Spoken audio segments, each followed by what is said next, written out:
Welcome to the Pathways to Profitability podcast, personal tales of business success, where we hear local business owners' personal stories of their trials and tribulations that got them to where they are today. Here's your host, Cheryl Mucha, CEO of CFO Your Way. Hello, and thank you so much for joining us today. I am excited to be with Dennis Mikula of Mikula Contracting, multi-generational business. Excited to talk about that and your journey. Welcome, Dennis. Good morning, Cheryl. Thank you so much for having me today. I'm glad you're here. So just tell me a little bit about Mikula, what you guys are about, what you guys do, the wonderful services that you perform for society. Yeah, it'd be my pleasure. Well, we are a third generation family owned business. We just turned 75 years old this year. My grandfather started the business in 1946. We provide land improvement solutions. We're an excavation and demolition contractor and work throughout the state of New Jersey. Great. It's so exciting to hear a third generation business because you don't see too much of that anymore, unfortunately. So tell me a little bit about how you got involved in the business. Your grandfather and father were obviously working in the business. What was your first job in the business, and how did you move up the ranks within the organization? Like most family members, family owned businesses, I started by sweeping the floors, washing the equipment. My grandfather started this business, as I mentioned, back in 1946, and he started with a pickup truck and a hand shovel, and we're through the years it became, he started digging foundations and started purchasing the equipment to dig clear land back in New Jersey when there was an abundance of land, and started to do developments. And through the years, our business was a lot of site work. My father, took over, and he worked here his entire life as well. When he took over in the 80s, there became a lot of environmental regulations. We got involved with a lot of environmental firms, doing tank removals, tank installation, site cleanups, and continued into the third generation, where we're doing a little of everything right now. And when I started out, when I started out in the business, a lot of it was, as a kid, I grew up. My sandbox as a kid was our equipment. Everybody was playing with Tonka toys. I was on Caterpillars and John Deere's. And, You lucky boy. Lucky as far as that, but I learned a lot of lessons that are still with me from when I was a kid. If I wanted, I was playing baseball and I wanted, a new mitt, I swept the floors. I cleaned up around our office and in our yard. And if I wanted a baseball bat, I washed the equipment and I washed our truck. So a lot of lessons that have carried through the years with me, I learned at a very young age.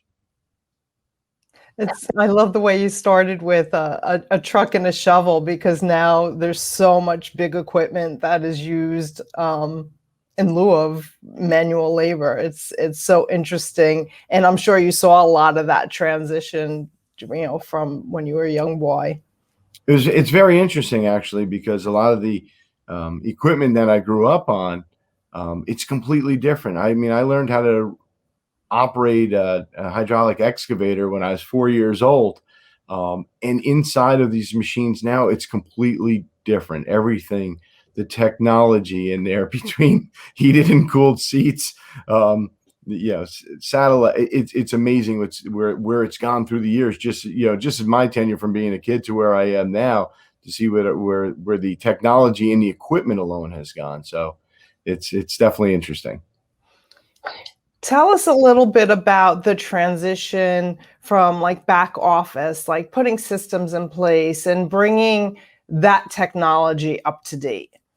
So that was one of my first office jobs. Going to college in the mid 90s, we were just starting to get into technology, computers. I remember the first time my professor said that we had to email a paper in versus handing a paper in. So I thought that was pretty interesting. So around the mid to late 90s, we started putting computer systems into our business. I remember putting our first ever accounting system, which I think was like mind your own business. If I remember back that, what we did was in the winter of 1996, we were going to switch our accounting system over from the old general ledgers, back when my grandmother was doing it. And I remember sitting by her side when I was a kid growing up, watching her do all the invoicing and all the payables, all the receivable and everything.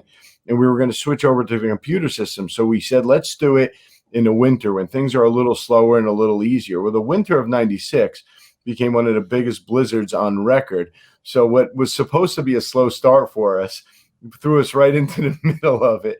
As we grew from there. We started with one computer here that was on my desk with the accounting. Then middle of the night, I snuck one in, put one on my father's desk. And from that point on, looking back at it, just from where we started from that generation, so my grandfather, you look through the generations. My grandfather started, with manual labor, hand shovel, pickup truck. My father's his generation, the second generation business was a lot of regulations, environmental work, and the third generation, is a technology generation now for the advancements in our business. And what's in the pike for the fourth generation? We'll soon to be determined. We're building, we're constantly growing, we're constantly evolving. We're looking at, how do we make things more effective, more efficient for the next generation? My goal as we continue to build the company, is to continue on the core values that my grandfather started, again, back with hard work, loyalty, trust. That's something that is continued through three generations, and we're going to continue to build on our family value principles, into our fourth generation. What challenges do you see as the fourth generation comes into the business? Is there anything specific? I think in our industry in general, and I'm involved in a couple different organizations, if you're looking at, the construction industry in general, the challenges are employment opportunities. A lot of us are extremely busy right now, and finding quality candidates for the positions right now, whether it's commercial drivers, throughout the country, that's an issue right now. Skilled equipment operators. That's the challenge moving into the next generation, because as I mentioned, my generation, and the generation underneath me, as far as, schools, everything's technology based, and a lot of it's going away from the trade. So finding, and we're involved in I'm involved in a couple of organizations where we have apprentice programs. We're training younger members, how to become a skilled laborer, how to become an operator, because there are so many job opportunities out there right now for the construction industry. The opportunities are there. The workforce is where we need to, there's a lot of opportunity for people to go into the trades right now. You have to start them at 4 years old, right?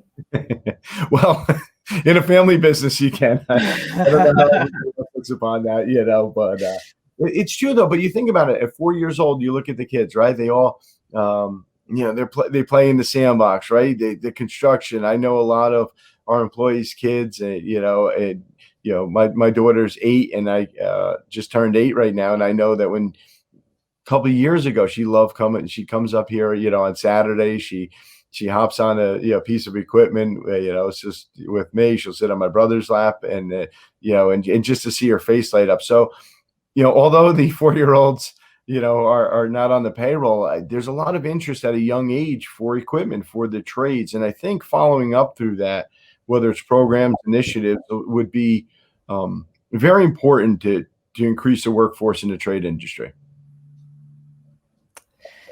Great. So 75 years in business, lots ahead of you, super exciting. How do you define business success? I mean, obviously Mikula has been very successful, but what's your definition of business success?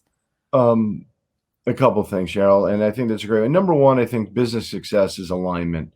we're a family owned and operated business. And I think the alignment is not only the family members, it's the employees that have been here as long as uh,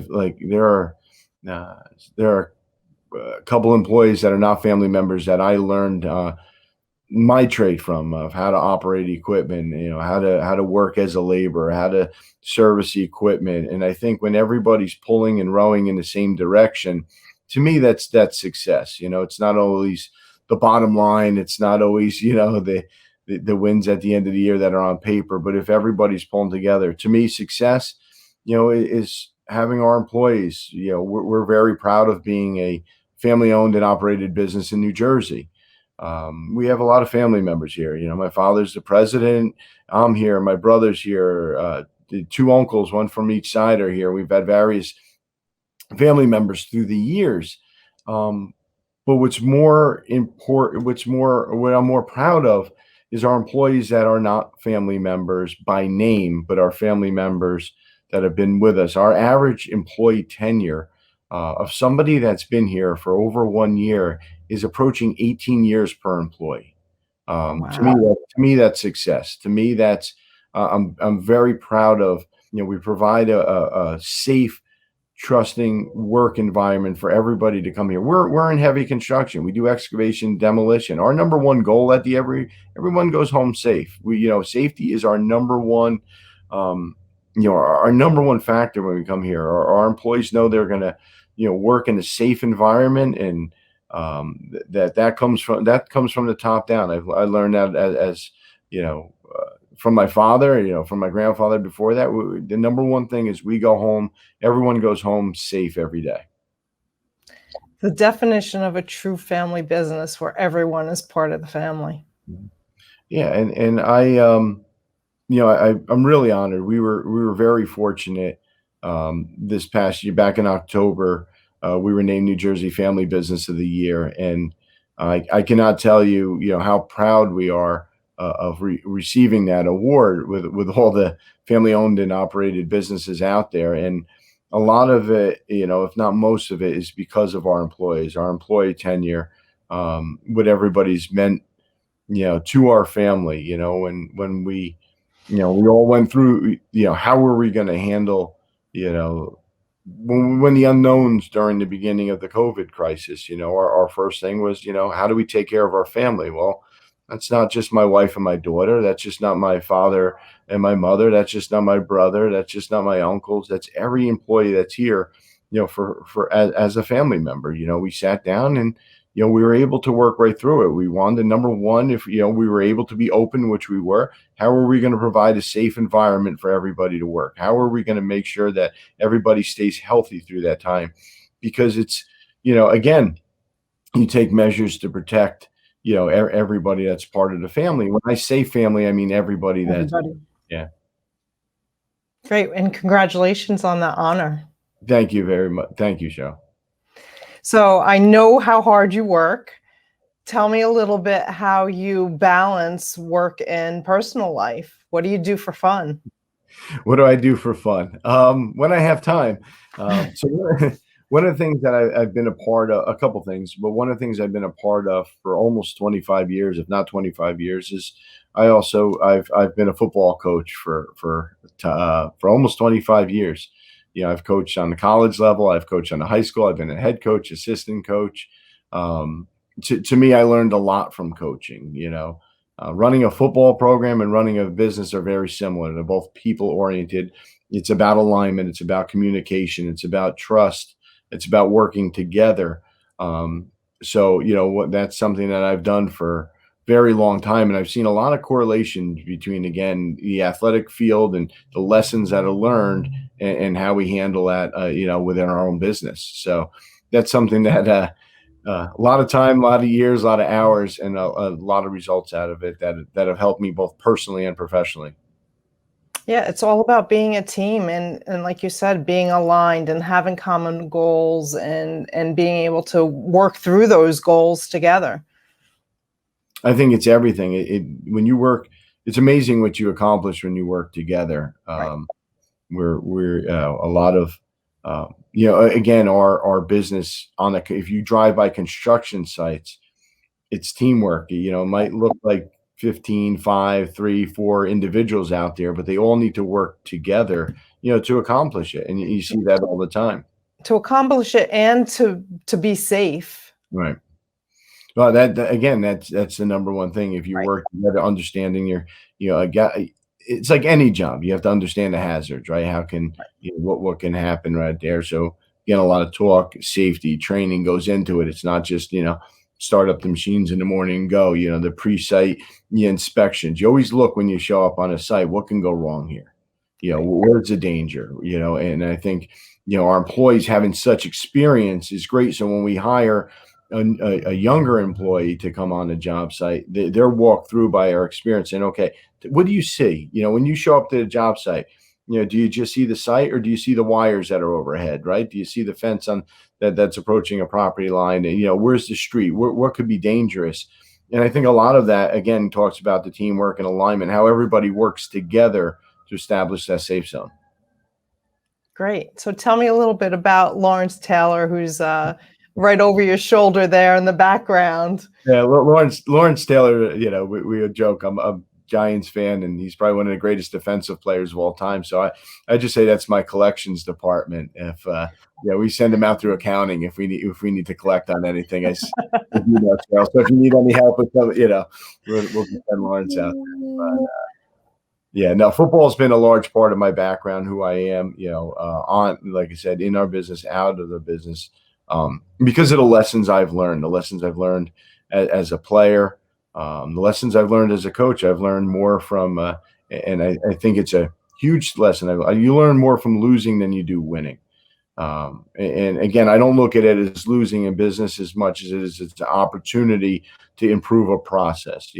Maybe a job didn't go the way we always wanted it to. Maybe a game when I coached didn't go the way. You come back the next day, you sit down and say, okay, this didn't go the way we wanted to. What can we do to improve it? I look at it more of a solution list than an issues list. What are the solutions? What can we do to, if somebody has an idea, okay, what's the solution? I know I always say that all the time. We know what the issue is. What's the solution? Do you have a solution, or do we need to find one? That comes back to alignment, teamwork, and the values of working together. Right. And even though sometimes there's a struggle or a problem, there's always a lesson to be learned in that situation. And that lesson can really carry you in, tomorrow and forever into the future. It can really be changing to your life personally, to the business life, etc.